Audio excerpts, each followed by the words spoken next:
Hi everyone, and welcome back at today's analysis. As for today, we are going to discuss about Jodie Holmes, the main protagonist of the 2013 video game Beyond Two Souls. A little girl with immense psychic power and is connected to her long-dead twin that still guides her from the afterlife. Jodie Holmes, in my opinion, is one of the most overpowered video game characters ever created. And Beyond Two Souls is definitely one of the best video games in my opinion. And in this episode, we're going to discuss all there is to know about her throughout the game, to understand Jodie and how well her life has turned around. And now, let's begin. Jodie Holmes was born within the facility of a U.S. government agency known as the DPA, as part of an experiment that was already conducted on her birth parents. As her birth father, Jonathan Nichols, and her birth mother, Nora Gray, were both psychics, and both of them have psychic abilities. And thus, she definitely was about to become a very, very powerful subject given the heritage of both of her parents. But her father died before birth as he tried to escape and was killed, and her mother has been sedated and put into a permanent coma. And from here on out, Jodie has been given to adoption and adopted by the family by a couple, Philip and Susan Holmes, who both of them raised as their daughter. But sadly, her adoptive father, Philip, was absolutely abusive and cruel and mean to her all the time, while Susan truly loved and cared about her. But throughout her life, Jodie has struggled about the fact that she has an imaginary friend. That friend was named Aidan, and he pretty much was with her entire life. She loved Aidan, she hated Aidan, she hated the fact that Aidan was always out there with her, and sadly kind of bring her into trouble. Especially for the fact that she was always treated as an outcast by the other kids, as they perceived her as a witch or a monster or anything. And her father wasn't loving or understandable either. But throughout her entire childhood, she has been experimented by the DPA with the consent from her adoptive family, as well as the fact that they also were themselves under supervision by the DPA and by the US government to an extent. And sadly, by circa around 1998, when she was 9 years old, she eventually was given up by her foster parents, and she was brought into the care of the doctor Nathan Dawkins, who pretty much continued to raise her as his own daughter and take care of her while also performing experiments, and raise her throughout her preteen and throughout her teenage years, especially since he himself lost his wife and daughter. And pretty much things were not necessarily that bad for her, but she still struggled to fit with the other kids. Like for example, another party that was hosted by the daughter of one of the employees at the DPA has turned into a disaster as they started to bully her back in 2003. And by circa around 2006, she managed to sneak outside as a rebel teenager and she went to a bar and brought herself into trouble. But circa around 2007, she went through her first test when a DPA facility activated a portal to an alternate dimension known as the infraworld, an alternate reality where it's believed that the souls of the dead actually reside, and it turned into a disaster. And Jodie, alongside with Aidan, managed to shut it down, and that was her first true real test. But then, within the same year, she has been recruited by the CIA.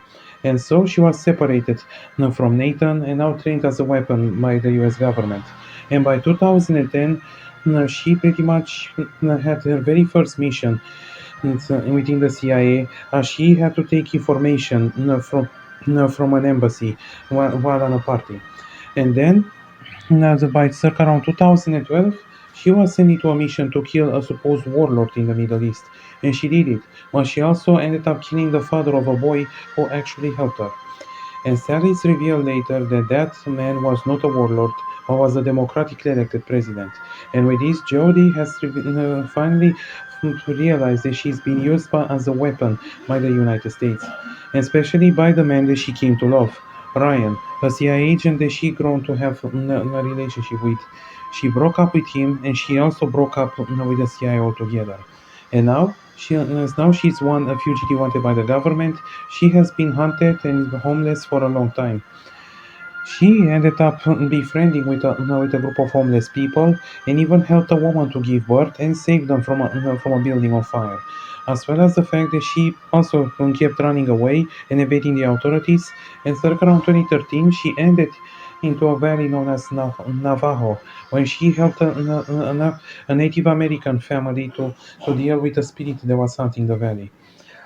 And then she reunited with an old friend that helped her to find out her biological mother Nora, circa around 2014, when he finally found her into a center where she is pretty much comatose and she sadly had to put her out of her misery.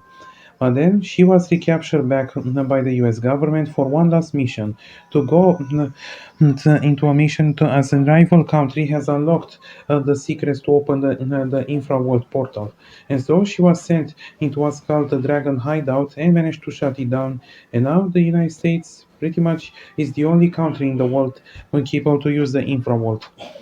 Sadly, she was also betrayed by the US and she was also about to be comatose. But thankfully, her friends managed to save her as Nathan sadly went insane to do the deaths of his family and tried to create a permanent portal with the infraworld at the Black Sand facility to unite both realities and pretty much killing everyone, trying to reunite with his son, with his wife and daughter.